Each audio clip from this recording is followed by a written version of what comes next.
Don't you know who you are? Here at 154 cm, we're trying some stainless. You are more than the choices that you've made. You are more than the sum of your past mistakes. You are more than the problems you create. You've been remade. Welcome. Thank you for tuning to Neptune Knives. There's the Silent Soldier version 2, the Spearpoint. We got the Ranger. We have the Hawkbill. And we have the Tanto. So I'm basing this video and comparing these versions right here on two categories. The first category would be like its utility, its ability to be used as a cutting tool, its performance perhaps in emergency, rescue situations. And the second category would be self-defense, because of its universal ease of use for those proficient or not proficient with handling a knife, right? And then you open the dragonfly. I mean, the Silent Soldier was never really a humongous knife, so I mean, look at that. I mean, it's actually still shorter than the dragonfly. Let's look at the Silent Soldier Tanto. And you can see the Tanto, of course, the main purpose of it would be to have this more thick blade tip. You know, that's typically why you want Tanto. You get more of a stronger piercing point. And let's compare that now to the Silent Soldier Spearpoint. And you can actually see the tip difference is actually not much. You can see from the side, the point where they drop is different. But I would say the Tanto doesn't seem to perhaps specifically emphasize a stronger tip. So I think if someone is buying it based on that, I don't think that is necessarily the reason why they should get the Tanto version. In terms of piercing, I would definitely say that the Tanto wins over like something like the Hawkbill version, because this tip gets very narrow and it's not as reinforced by a lot of materials as it is on this version, because you can see the thickness and the bevel right there. Now, starting with utility, the Tanto version, just you don't feel like you get much blade. When you compare it now next to the version 2, you can see they're both the same length. But in hand, when you hold the Spearpoint, you feel like, because that blade is out there, you can feel like there's more in your hand, like you have more of a blade to work with. Having that tip there is nice if you are doing something perhaps where you need to dig that tip into something, especially since this is a smaller knife. And it does lend itself to, you know, draw cutting or push cutting this way, or draw cutting underneath that second edge. So I think it's more versatile. Now, in terms of self-defense, I definitely feel like this one, you lose then that sort of feeling you could slash. And I would just say that's just because the tip is so high up. You know, it's just where it's positioned. You know, when I cut at something or swing at something, it doesn't seem, or feel at least, as superior in terms of this having the version 2 Spearpoint, just because there's a little bit more blade protruding out over here. See? And especially maybe not even against the Hawkbill, which you can see really provides more reach and more of a tip that will reach and cut something and grab some material. Now, the next version, the Silent Soldier Spearpoint, this one here is made of aluminum, so it's actually very light. You can hear it. For tip cutting, when it comes to to draw cutting, when you do this, I would say that it loses a little bit, especially of course against the Warncliffe. And let's say, for example, you are now using it in a rescue scenario, and you do need you have a rope or something, you need to cut it. Definitely without the Hawkbill or the Warncliffe, you know, catching that material, these versions are superior. Much more superior, I think in terms of like emergency rescue use, because of that ability, just that feeling that you can hook the fabric in there. This one, I would say, kind of loses that. Same thing with the Tanto. They just don't feel like they're for emergency use. The thinner stock on the new version, and nevertheless that guard being there, psychologically and just the feeling in your hand, it definitely then lends itself more even focused as a self-defense knife. There's a decent blade reach here for slashing. You know, the tip is just as strong as the Tanto for piercing. I will say, if a knife specifically is designed then for self-defense, and the limitations of the EDC uses, utility uses of this version, specifically the Spearpoint, even the Hawkbill, then it might as well just be lighter. And I definitely agree with the new thinner stock, new one with the guard. So between this version and the guard, I think really it'll just boil down to specifically want to use this knife for self-defense, and you would feel more comfortable. You think perhaps you might do more punching actions, and you want that lighter weight. I think the new one with the guard is definitely a win.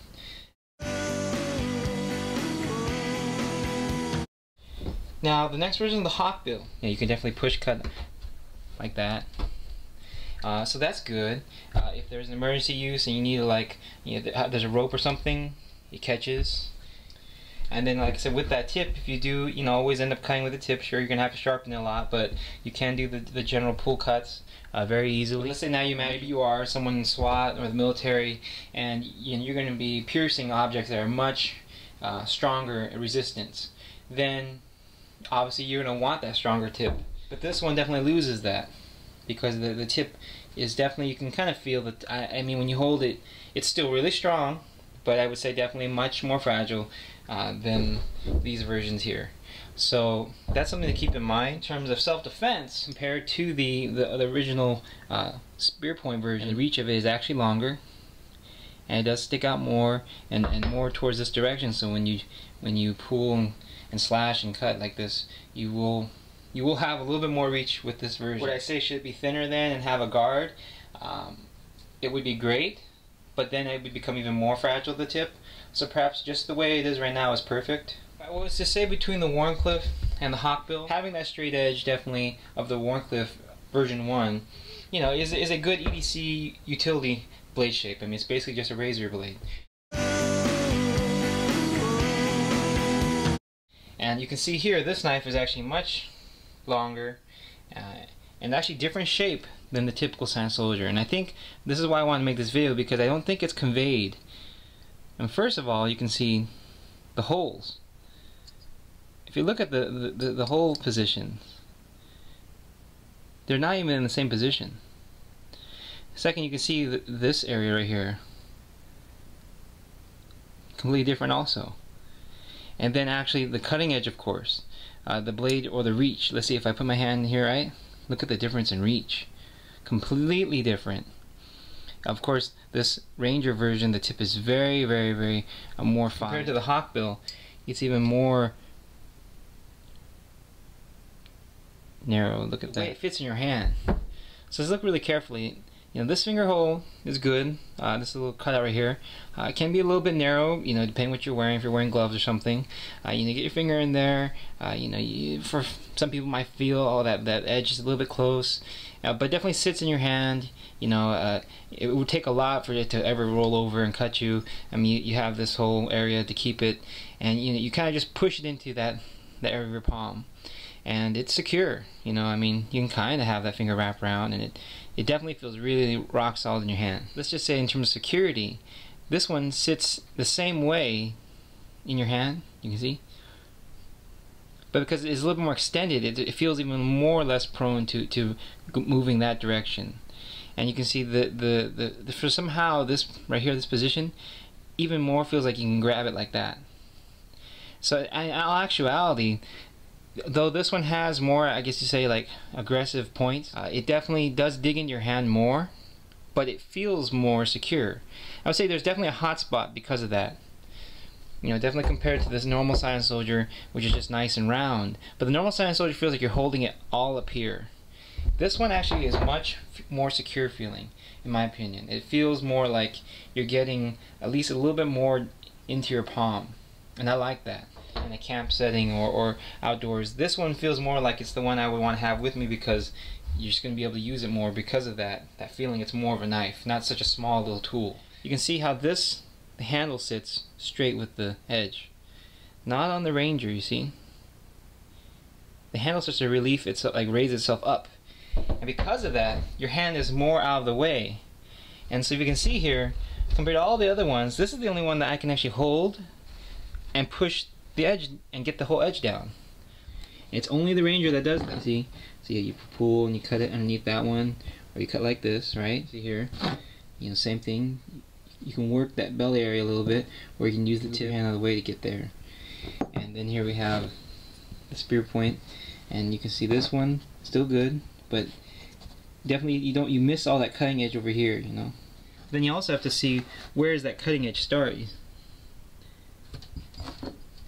You see in my hand where the cutting edge is? it starts ahead of my, I guess you would say, this knuckle, as opposed to this one where the cutting just starts next to the side of it. Makes it more functional for EDC tasks. So the Ranger is really awesome. Now in terms of survival situation, am I going to say it's necessarily the ultimate knife I want to have with me? No. Yeah, if you are in the military, or if you're thinking like extreme, you know, survival, long term or something, correct, you're going to want something with a stronger tip. But if you were wearing a neck knife, or this was on your belt, clipped to your belt, and this is all you had, this one I think would do the best for outdoor uses. I mean, I would feel very, very fortunate in a situation to have this. But if you do, again, intend to be doing lots of tip, at least piercing or some sort of action like that, then maybe you're going to want to carry some of these other versions with the stronger tip. Two best basically self-defense versions were these. And in terms of self-defense, I think this one's the best one. This is the winner. It's got the best reach, obviously. You know, it's got the longest reach out there. You know, it's just kind of like even the Spyker Yojimbo and that concept where when you slash or something, it just catches the material and kind of forces it to glide along that edge. This one definitely, I say, has a lot more of a self-defense tactical use. If you're thinking for this as self-defense and in more an extreme situation, then that tip starts to become kind of fragile, and then that was something you will have to consider.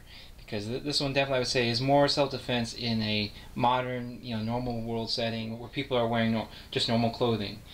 If you were now to defend yourself in more extreme situations, then I would still say you want more reinforced tip if you intend to be doing those kind of motions. If not, then this is, I would say, the winner for slashing. I would say, you know, tactical, light use, EDC, but then you got these two here where you get more of a focus on maybe more rugged use, and but at the same time you lose some of maybe that slashing ability in the EDC tasks. Maybe take also a little bit of step back, emergency cutting, like a rope cutting. This one wins. So you can see how they kind of categorize. My personal favorite, that one. My second favorite, it actually might be the Tanto, believe it or not, because I personally like to set two edges and have maybe this is my knife, that's what's all messy. I personally like to have, you know, an edge that's very, very sharp, very razor thin, like, so that I can cut objects, and then have another edge that's more robust. The Hawkbill was also very special in a tactical use and self-defense, not in a maybe military use self-defense, but in a normal self-defense situation. I like this one.